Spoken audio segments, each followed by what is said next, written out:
bueno que sigue con nosotros. Yo soy Gibran Ramírez Reyes y estoy conversando con el doctor Patricio Marcos, político, filósofo, sobre la guía ética para la transformación. Nos decía, doctor, que está bien publicar un documento. Yo creo que pocos agentes como el Estado en México tienen la capacidad de poner en discusión un tema hasta los rincones más escondidos de la patria. Quizá por la tradición con los libros de texto gratuito, los temas pueden ponerse sobre la mesa. Y creo que se hace en este caso con responsabilidad. Pero lo fundamental de la educación política no viene de esos documentos, sino quizá de el ejemplo. Y en este caso vendría de erradicar la impunidad. Y aquí, antes de que concluya lo que nos decía en el bloque pasado, hay alguna reflexión que me gustaría hacer. ¿Cómo no? Primero, se va a poner a consulta el juzgar a los expresidentes. Yo pienso que es un asunto de cambiar el pacto político de nuestra sociedad con el concurso del pueblo y entonces tener legitimidad para realizar ese castigo. Pero López Obrador ha dicho en múltiples ocasiones que él estaría por el perdón. Entonces, yo quiero saber si el perdón cabe cuando hay que combatir la impunidad o si realmente se está contaminando esa lógica política con algunos principios del cristianismo que fueron adheridos a esas éticas. Y después la importancia del ejemplo. Algunos senadores se quejaban de cómo se aprobó una reforma reciente al Poder Judicial. Porque lo que se pactó, dicen, evidentemente es inconfesable y nunca lo sabremos, fue la impunidad de algunos exgobernadores, como el de Querétaro, ¿no?, de Domínguez, como uno de Hidalgo, Miguel Ángel Osorio Chong, muchos que tienen ahí sus carpetitas y que votaron a favor de la reforma judicial, dicen estos senadores, a cambio de que no se les castigue. Eso podría echar por la borda el intento de moralizar, supongo. ¿Es más importante o es menos importante? Tienes toda la razón. Mira, hubo una educación de los presidentes del pueblo. Y entonces la forma de eliminar la corrupción, la descomposición, todo esto, es eso que causó la destrucción, pues lo tienes que invertir.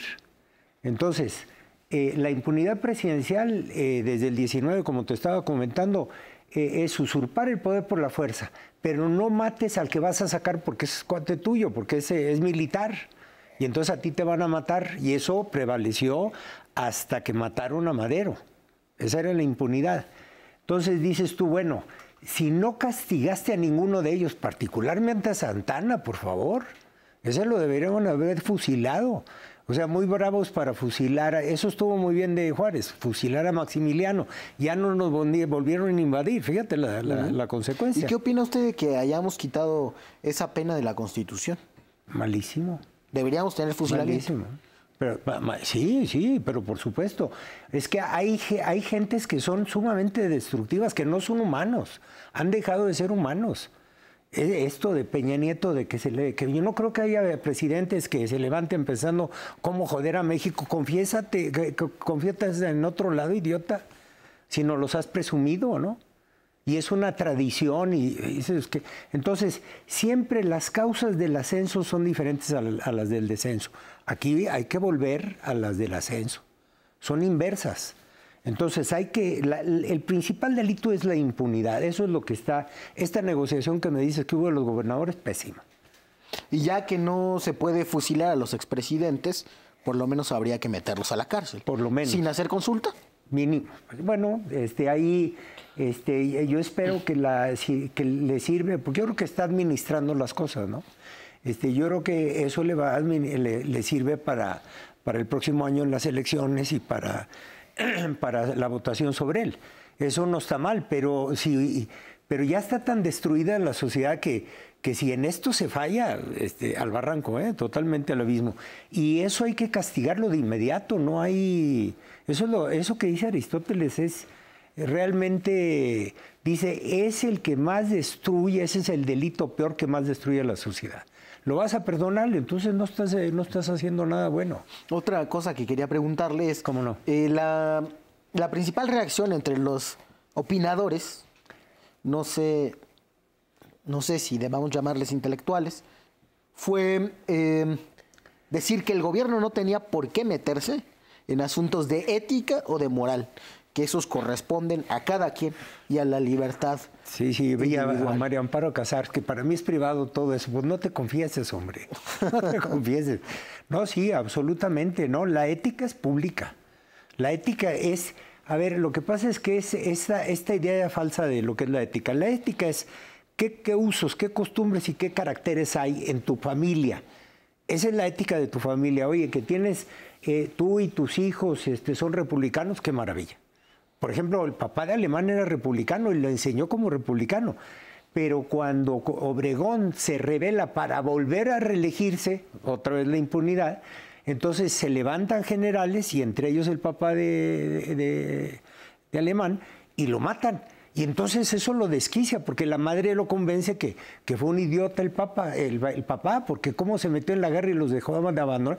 Y entonces, robó de manera desquiciada, fue gángster, metido con la mafia. En ese caso, la ética que compone a las familias siempre tiene impactos en la política cuando a uno le tocan tomar decisiones. Y entonces el papá de Alemán probablemente tenía una alta idea de lo que es el honor y de cómo se debe defender. Totalmente. Y eso cambia en el hijo. Ahora me pregunto yo, entonces, ¿cómo habrán sido? Seguramente de algunas tiene muy buena idea. Las familias de expresidentes como Enrique Peña Nieto, o como Felipe Calderón, que tenía un papá que para muchos fue muy respetable, y él se jacta siempre de ser el hijo desobediente y quién sabe qué tantas cosas, pero particularmente de Peña Nieto. Si hay familias republicanas, hay también familias tiránicas, oligárquicas. Totalmente. Hoy hay una carencia de padres bárbara. O sea, nada más hay que ver los comerciales. O sea, el papá siempre es el idiota, ¿verdad? Porque la niña lo reclama. No, papá, así no, que va a comer algo. Siempre es el idiota, ¿no? Y eso refleja una realidad. Los padres dejaron de ser padres en muy buena medida, ¿no? En muy buena medida. La clave es esta, que lo que deseducó, con eso debes de reeducar.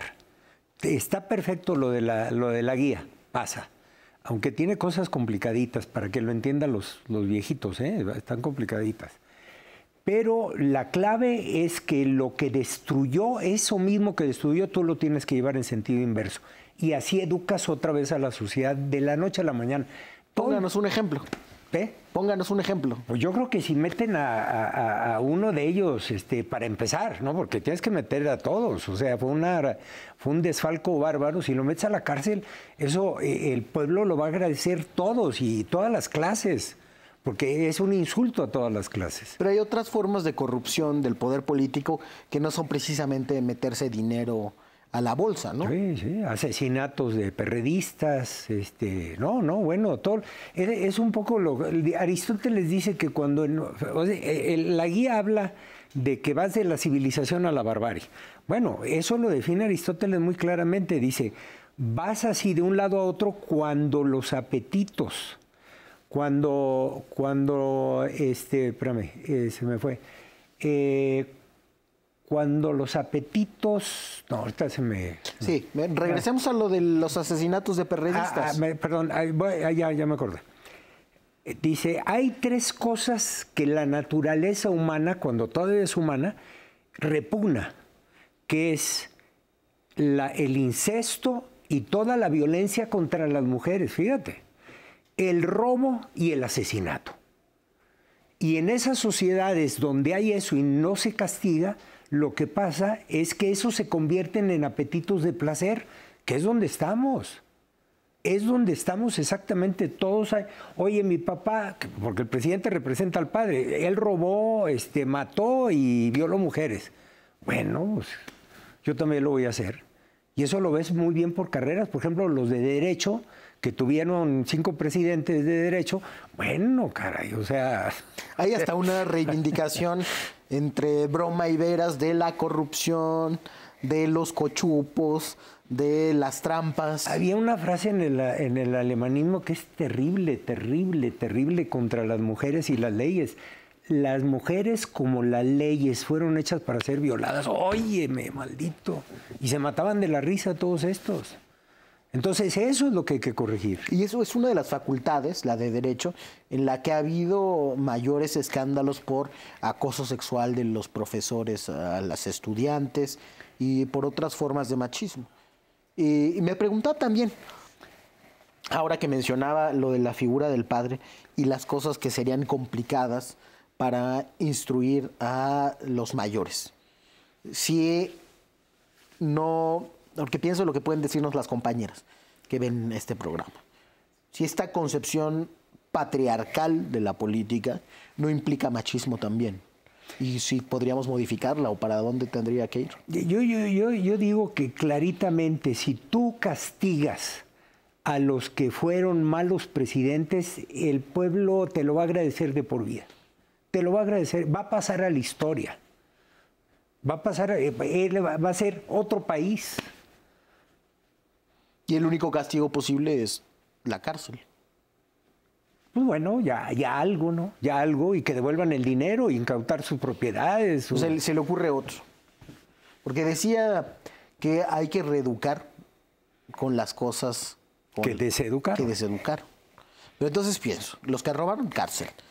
Los que asesinaron, por ejemplo, en el caso de los perredistas, que fueron cientos de dirigentes asesinados durante el sexenio... 300 más o menos. De Salinas, pues cárcel. Y todas las faltas que se me ocurren pueden ser cárcel nada más. ¿Hay otra forma de castigar la corrupción política? Eso ahí López Obrador trae la cuestión del perdón, sí, pero el perdón a los criminales no se puede. No se puede. Ahí no hay justicia. De veras, yo creo que los viejitos, los que van a leer esta guía, les va a encantar que castiguen a la gente. Son los que más han sufrido, hombre. Se va a ganar la lealtad de todos los mexicanos. Va a pasar a la historia, caray. De veras, o sea, tiene una oportunidad que si la desperdicia es... Y esto de perdonar, ¿cómo puede ser, hombre? ¿Cómo puede ser si destruyó a un país? Claro, a mí me parece que ese y otros elementos, quizá la concepción del amor que tiene también la propia guía, son ideas que promueven o que favorecen la obediencia y la sumisión. Quizá, totalmente. Y no encuentro el opuesto. Con ganas podría encontrarse como algo que moviliza la indignación, porque tiene un apartado sobre la dignidad. ¿Qué otro defecto le encontró al documento? Pues está complicadito para entender, digo, si a mí me costó un poquito, creo que a la gente también le va a costar. Por ejemplo, cuando habla de la autoridad y el poder, es una cosa que me dejó de cuatro. El poder, siempre y cuando se utilice en beneficio de los demás, es virtud. Es virtud. Y la autoridad, ni el poder ni la autoridad son atributos personales. Y entonces dices, pues entonces, ¿de cómo son esos? ¿De quién son? Sí. Y entonces el poder es cuando tú beneficias a los demás, ya, es que estás haciendo el bien. Y la autoridad es cuando la gente confía en ti. O sea, le pone la autoridad al pueblo. Óyeme, no. La autoridad es de una persona. Cárdenas lo tenía muy claro. Una vez propusieron uno de presidentes, unas que estaban en un convivio con generales, y dijo, no, pues ese no ha sido buen padre. ¿Cómo va a ser buen presidente? Así de inmediato, ¿no? De inmediato. Y mira los padres que han tenido, que hemos tenido aquí, caray. O sea, júzgalos como padres. No hay ninguno. Vamos a ir a un corte y regresamos. Usted siga con nosotros, estamos conversando de Buena Fe con Patricio Marcos.